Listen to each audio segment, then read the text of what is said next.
ব্যবসা বাণিজ্যের বিশ্লেষণ নিয়ে ডিবিসি নিউজের নিয়মিত আয়োজন ইসলামী ব্যাংক তালিকাতায় স্বাগত জানাচ্ছি। সাথে আছি চৈতি সরওয়ার।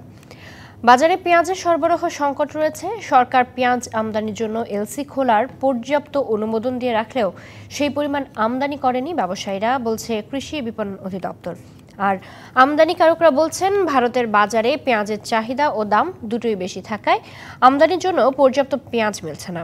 পেঁয়াজের বাজার নিয়ন্ত্রণের বাইরে যাওয়ার আগে সরকারের সরাসরি হস্তক্ষেপ দরকার।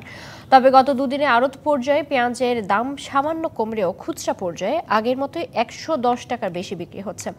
এসব কিছু নিয়ে কথা বলার জন্য আমাদের আজকে তালিকাতার আলোচনার বিষয় ঠিক করেছি, পেঁয়াজের বাজার অস্থির কেন।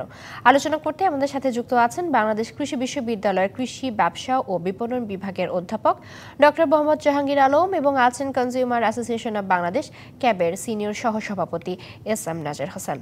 আমরা প্রতিবেদনটি দেখছিলাম, আপনাদের দুজনকে স্বাগত জানাচ্ছি আমাদের আজকের আলোচনা। নিশ্চয়ই প্রতিবেদনটি আপনারাও দেখতে পাচ্ছিলেন। আমি একটু যেতে চাই ডক্টর মোহাম্মদ জাহাঙ্গীর আলম, আপনার কাছে শুরুতে জানতে চাই যে মৌসুমের মাঝামাঝি দাম বাড়ার কারণ কি মনে করছেন? পেঁয়াজের যে উৎপাদন এবং চাহিদা নিয়ে যে তথ্য সামনে আসছে তার মধ্যে কোনো গরমিল থাকতে পারে কিনা?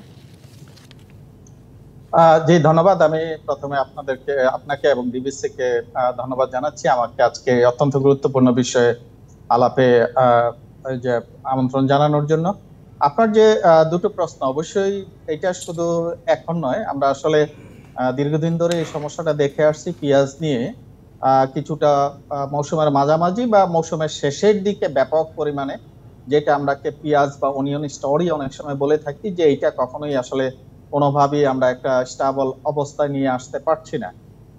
যেটা বলছিলেন আপনি নিজেও, যেটা আমরা এই প্রতিবেদন থেকেও দেখছিলাম, যে যদি 2023 এবং 24 যে অর্থ বছর গিয়েছে বা উৎপাদনের যে সাইকেলটা গিয়েছে, সেই তথ্যের কথা যদি বলে থাকি আমাদের কৃষি সম্প্রসারণ অধিদপ্তরের মতে, যেটা প্রায় 34 লক্ষ মেট্রিক টন উৎপাদন হয়েছে, যেখানে আসলে ডিমান্ড হচ্ছে 30 লক্ষ মেট্রিক টন। এবং এটা কিন্তু ভেরি সিম্পল হিসাব।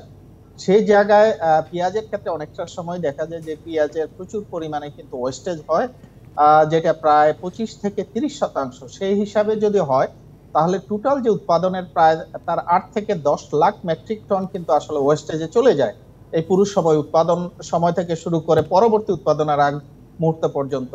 এই সময় এই অংশটার একটা বড় অংশ কিন্তু আমরা আসলে ভারত থেকে ইম্পোর্ট করে থাকি, যেটা তথ্য যেটা বলছে প্রায় 90% উপরে আমরা ইন্ডিয়া থেকে ইম্পোর্ট করে থাকি। এবং ইন্ডিয়া যেটা দেখে গিয়েছে অতীত এবং ঠিক এবারও যেটা হয়েছে, তাদের সময়ে সময়ে তাদের এক্সপোর্টের উপর এক ধরনের ব্যান দেওয়া থাকে। যদিও গত মে মাসে এক্সপোর্ট ব্যানটাকে তুলে নেওয়া হয়েছে, কিন্তু তারপরেও সেই জায়গায় কিন্তু এক্সপোর্টের উপর যে শুল্ক সেটা 40%, অথবা তাদের একটা এক্সপোর্ট প্রাইস, যেটা মিনিমাম এক্সপোর্ট প্রাইস আমরা বলে থাকি, যেটা $550 পার টনে দেওয়া আছে। স্বাভাবিকভাবে সেটা নির্ভর করে যে তাদের এখানে যে এক্সপোর্টের যে ট্যারিফ অথবা মিনিমাম এক্সপোর্ট যে পলিসি যেটা আছে, সেটার সাথে কিন্তু আমাদের দেশে পেঁয়াজের দামের উঠানামা করে। একদিকে আমাদের তথ্যের যেই জায়গাটা আছে, এটা কিছুটা তো গরমেল অনেক সময় আমরা বলছি, তাতে সঠিকতা নিয়ে আমরা অনেক সময় কথা বলছি, কিন্তু পাশাপাশি আমাদের ইন্ডিয়ার থেকে তাদের যে পলিসির কারণে কিন্তু আমাদের দেশে ডোমেস্টিক এই যে বাজারে আছে, যেখানে কিন্তু দামের উঠানামা করে থাকে। এবং সেটা যদি মৌসুমের মাঝামাঝি বা শেষের দিকে কিন্তু সেই অস্থিরতাটুকু আরো বাড়তেই থাকে আর কি। এবং সেটা কিন্তু আমরা দীর্ঘদিন ধরে দেখে আসছি, যারা এই বিষয়গুলো নিয়ে কথা বলি, যারা আমরা একাডেমিক যারা রিসার্চের কাজগুলো করে থাকি, সেই জায়গায়ও কিন্তু এটা নিয়ে আমরা কথা বলে থাকি, যে আসলে পেঁয়াজ হচ্ছে এমন একটা মশলা, বা অনেক সময় সেটা সবজিও বলা হয়ে থাকে, সালাদ হিসাবে যেমন খাওয়া হয়ে থাকে, এবং আমাদের প্রত্যেকটা হাউজহোল্ড লেভেলে তার একটা কনজাম্পশন কিন্তু আছে। সেই জায়গায় আমাদের আভ্যন্তরীণ ভাবে উৎপাদন বাড়ানো খুবই দরকার। আমাদের বৈশ্বিক বাজার এবং বিশেষ করে ইন্ডিয়ার বাজারের উপর নির্ভরতা কিন্তু আমাদের বাংলাদেশে কিন্তু দেখা যাচ্ছে যে ডিমান্ড এবং সাপ্লাইয়ের যে অভারসাম্যপূর্ণ অবস্থা, এবং যার কারণে কিন্তু বাজারে এই অস্থিরতাটুকু আমরা দেখে থাকি সবসময়। নিশ্চয়ই। আমি একটু তাহলে জনাব এস.এম. নাজের হোসেন, আপনার কাছে জানতে চাই যে কোরবানি ঈদের সময় যখন পেঁয়াজের দাম বাড়লো তখন বলা হয় যে সেই সময় আসলে চাহিদা বৃদ্ধি হয়েছে, যার কারণে পেঁয়াজের দাম বাড়ানো হয়েছে। কোরবানি ঈদের পর এখন তো চাহিদা অনেকটাই কম, তাহলে পেঁয়াজের দাম বাড়লো কেন? আপনার কাছে কি মনে হয়?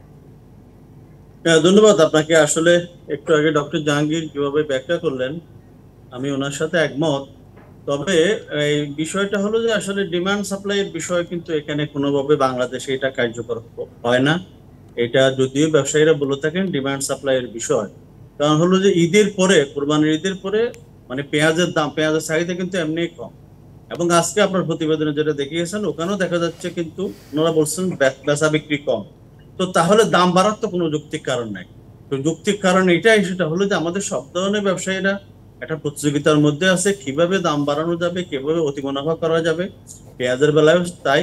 এখন ধরুন আমরা আমরা যদি হিসাবটা বলি, উনি যেটা হিসাব দেখিয়ে মানে যেটা আমাদের কৃষি সম্প্রসারণ অধিদপ্তর বলে থাকেন, তাদের যে লোকাল প্রোডাকশন এবং চাহিদা মিলে কিন্তু আমাদের এটা আমাদের চাহিদা মিট করার কথা, কিন্তু তারপরেও ভারতীয় পেঁয়াজ না আসলে আমাদের এখানে কিন্তু একটা সংকট তৈরি হয়ে যায়। ভারতীয় পেঁয়াজের দাম বাড়লে আমাদের এখানে দাম বেড়ে যায়।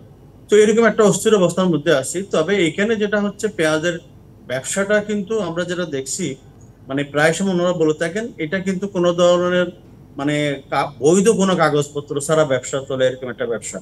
যেখানে কোনো বৈধ কাগজপত্র থাকে না, ওনারা বলে থাকেন যে আমরা কমিশনে যান, আড়তদার, এরকম করে ওনারা কিন্তু ব্যবসাটা করে থাকেন। বলে যে আমাদের যারা আমদানিকারক তারা সীমান্তের ওই পারে থাকেন, ওখান থেকে আমাদের তারা যেই পরিমাণ দামে বিক্রি করতে বলেন সেই দামে আমরা বিক্রি করি।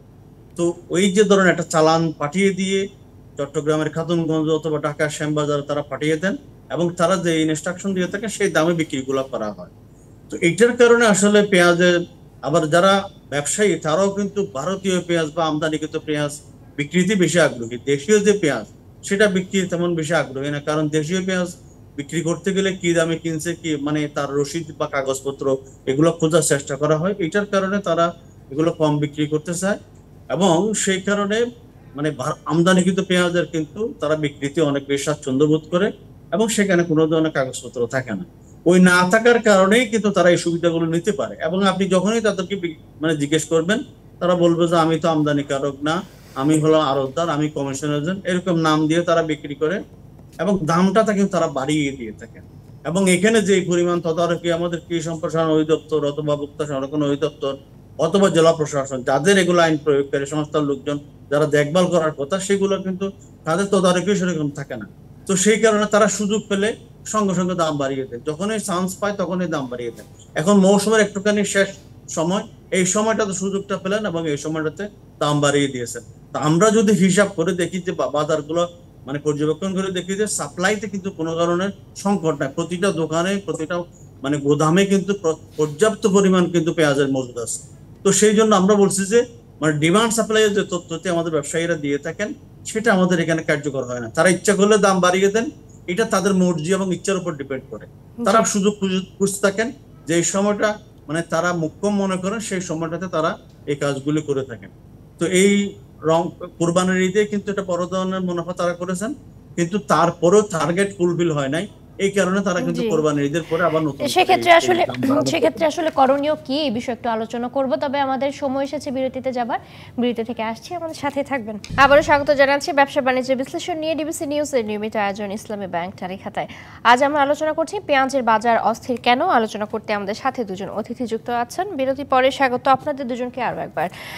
জনাব জাহাঙ্গীর আলম, আপনার কাছে জানতে চাই যে এই যে পেঁয়াজের বাজার অস্থির, আমরা বিরতিতে যাবার আগে যেমনটি আলোচনা করছিলাম, এখন আসলে পদক্ষেপ কি নেওয়া উচিত এই পেঁয়াজের বাজার স্থির করার জন্য?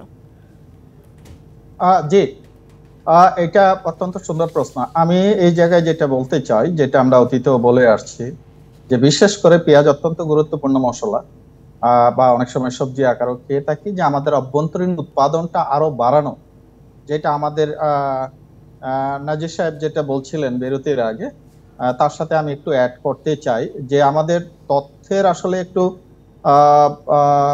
প্রশ্ন কিছুটা থাকলেও সেই জায়গায় কিন্তু দেখা যায় যে প্রতি বছরই সেইটা হচ্ছে যে যদি এমনটা হয়ে থাকে যে কেউ আর্টিফিশিয়ালি প্রাইসের ম্যানিপুলেশন করে থাকে, সরকারের দিক থেকে কিছুটা তৎপর আমরা দেখি অনেক সময় আছে, কিন্তু পাশাপাশি যে আমাদের অভ্যন্তরীণ উৎপাদন যে বাড়ানো, যাতে করে আমাদের সারা বছরই এই নিরপেক্ষিন্ন ভাবে তা আমরা যারা ভোক্তা আছি সেটা কম খেতে পারি, সেই জায়গায় আমাদের অভ্যন্তরীণ উৎপাদনের পরিমাণটা বাড়ানো খুবই দরকার। আহ, এবং পাশাপাশি আমি আমার একটা গবেষণার, যেটা ফুড এন্ড এগ্রিকালচার অর্গানাইজেশনের সাথে করা একটা গবেষণার ফলাফল এই জায়গায় এইভাবে যোগ করতে চাই আমি, যে আমরা 2021-24 এবং 2011-14 এবং 2017-21 সালের ডাটা নিয়ে আমরা দেখেছিলাম যে আমাদের ইম্পোর্ট যেটা হয়, যে আমাদের 25 থেকে 30% যে গ্যাপটা আছে, যেটা আমরা ইন্ডিয়া থেকে ইম্পোর্ট করে থাকি, তার একটু ডাইভার্সিফিকেশন পসিবল কিনা। এবং সেই জায়গায় আমরা কিন্তু সেই গবেষণা থেকে আমরা দেখতে পেরেছি যে আমরা যে প্রায় 90% উপর যে আমাদের মোট ইম্পোর্টের আমরা ইন্ডিয়া থেকে করে থাকি, সেটা কিন্তু ডাইভার্সিফাই করার সুযোগ আছে। তাহলে যেহেতু আমাদের ডোমেস্টিক বাজারটা আর দাম কিন্তু অনেক সময় আমরা সরাসরি দেখতে পাচ্ছি, এবং আমাদের সেই গবেষণায় আমরা সেটা দেখেছি, যখন ইন্ডিয়া তার পলিসির এক্সপোর্ট ব্যান কিংবা মিনিমাম এক্সপোর্ট প্রাইস পলিসি যখন নিয়ে থাকে, তখন আমাদের দেশের বাজারে কিন্তু দামের ভিতরে এক ধরনের অস্থিরতা শুরু হয়। তো সেই জায়গায় যদি আমাদের ইম্পোর্ট ডাইভার্সিফিকেশন করা যায় একদিকে, আরেকদিকে হচ্ছে যে আমাদের আভ্যন্তরীণভাবে উৎপাদন বাড়ানো, এবং তৃতীয় আরেকটা প্রস্তাবনা যেটা আমরা জানি, যে পেঁয়াজের ক্ষেত্রে তার একটা বড় অংশ আছে উৎপাদন সময় এবং তার পরবর্তী সময় কিন্তু লস হয়ে থাকে। সেই উৎপাদন পরবর্তী সময় যে লস আছে, সেটা প্রায় 25% থেকে 30% ক্ষেত্র বিশেষে, সেই 25 থেকে 30%কে যদি আমরা কমিয়ে নিয়ে আসতে পারি, তাহলে ডোমেস্টিক বা অভ্যন্তরীণ ভাবে কিন্তু আমাদের সরবরাহ বাড়ানো যাবে। এবং চতুর্থ আমি একটু এমফাসাইজ করতে চাচ্ছি, সেটা হচ্ছে যে অনেক ব্যবসায়ীরা যারা আছে, তারা যদি সেটা করে থাকে, যে কৃত্রিম ভাবে তারা যদি দামের ম্যানিপুলেশন করে থাকে, সেই জায়গায় প্রচন্ড ভাবে অর্থাৎ মনিটরিং এর বিষয়টি বলছিলেন আপনি। মনিটরিংটা, এবং সেই মনিটরিংটা দীর্ঘদিন ধরে বললেও কিন্তু সেই জায়গায় আমরা দেখছি যে খুব ভালোভাবে ওয়ার্ক করছে না, কাজ হচ্ছে না। আমি ঠিক এই জায়গাটাতেই জনাব এসএম নাজের হোসেনের কাছে একটু যেতে চাই। আপনি বেশ সুন্দরভাবে আপনার বক্তব্য বলেছেন। জনাব এসএম নাজের হোসেন, আপনার কাছে জানতে চাই যে সরকারি পদক্ষেপ আসলে আর কিভাবে নেওয়া যেতে পারে মনিটরিং এর বিষয়টা বাদ দিয়ে, কারণ মনিটরিং তো দীর্ঘদিন ধরে হচ্ছেই।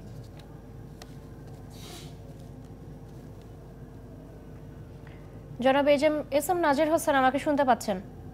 জি জি জি জি, আপনার কাছে জানতে চাচ্ছি যে সরকারি আর কি পদক্ষেপ নেওয়া দরকার। হ্যাঁ, না, আমি ডক্টর জাহাঙ্গীর যে প্রস্তাবগুলো দিয়েছেন এগুলোর সাথে আমি পুরোপুরি একমত।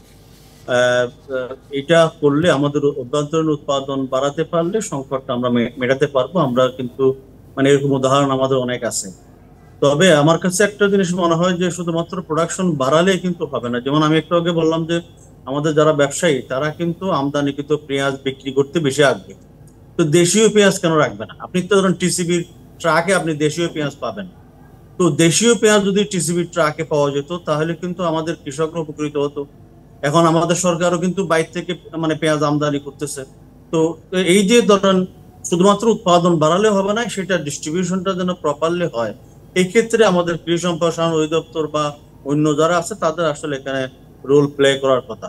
এটা যদি হয় তাহলে আমাদের দেশীয় কৃষকরা বাঁচবে, দেশীয় কৃষকরা তখন উৎপাদনের দিকে মানে আমরা হবে। আমরা উৎপাদন বাড়ানোর কথা বলছি, কিন্তু উৎপাদন বাড়াতে গেলেও কৃষকরা যেন ন্যায্য মূল্যটা পায় সেটাও নিশ্চিত করতে হবে। আপনার মানে কয়েকদিন আগে আপনি দেখেছেন বক্তার মহাপরিচালক মহোদয় বগুড়াতে গেলেন, 20 টাকা বা 5 টাকা 10 টাকার মধ্যে সবজি পাওয়া যাচ্ছে, সেই সবজি ঢাকাতে এসে 100 টাকার উপরে হয়ে যাচ্ছে। এই যে ধরেন মানে বাজার বিপণন, বাজার ব্যবস্থায় আমাদের যে গলদগুলি আছে সেগুলো কিন্তু আমাদের নিশ্চিত করা দরকার। কৃষকরা যদি ন্যায্য মূল্য না পায় তাহলে কিন্তু হবে না। তো সেই জন্য আমাদের যে মানে সংস্থাগুলি আছে, কৃষি সম্প্রসারণ অধিদপ্তর সহ যারা আছেন, আসলে তাদেরকে মার্কেটিং ব্যবস্থা, বাজার ব্যবস্থাপনার ক্ষেত্রেও আসলে একটা রোল প্লে করার কথা। তারা যদি শুধু বলে আমরা প্রোডাকশনেই থাকবো তাহলে কিন্তু আসলে সেই জিনিসটা হবে না। আরেকটা জিনিস হলো যে আমাদের ডক্টর জাহাঙ্গীরও বলেছেন, সেটা হলো যে আমরা পেঁয়াজ নিয়ে এরকম কারসাজির ঘটনা প্রতিনিয়ত দেখতেছি। আপনি আজ পর্যন্ত কারো বিরুদ্ধে কোনো ব্যবস্থা নেওয়া হয় নাই। তো তাহলে যখন আপনি ব্যবস্থা নেবেন না, প্রতিনিয়ত এই ধরনের অপরাধগুলি বাড়বে, তখন কিন্তু মানে এই সংকটটা জিয়ে থাকবে।